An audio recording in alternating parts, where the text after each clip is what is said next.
परभणीत पोलीस कस्टडीत मृत्यू झालेले भीमसैनिक सोमनाथ सूर्यवंशी यांना चाळीसगावात भावपूर्ण आदरांजली।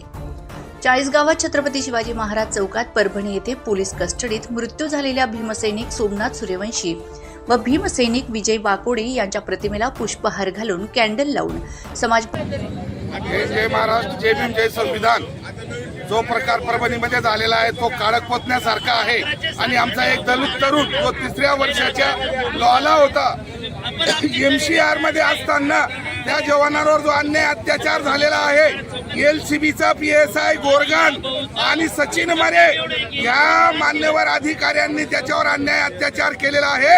ही सत्यता पातळी करून आमच्या दलित जवानाला न्याय मिळावा, नाही तर हा संपूर्ण समाज रस्त्यावर उतरल्याशिवाय राहणार नाही। आमचा भीमसैनिक आज शहीद झालेला आहे, जो संविधान वाचवायला गेला त्याला जीव द्यावा लागला आणि ज्याने संविधानाची विटंबना केली तो पोलीस प्रशासनाच्या सुरक्षेत आहे।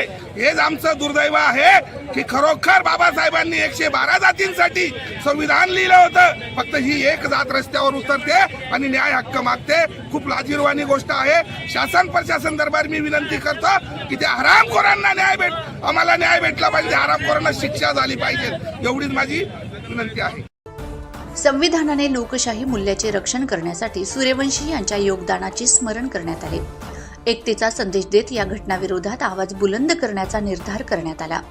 सूर्यवंशी यांच्या मृत्यूला जबाबदार असलेल्या अधिकाऱ्यांवर कडक कारवाई करण्याची मागणी केली आहे।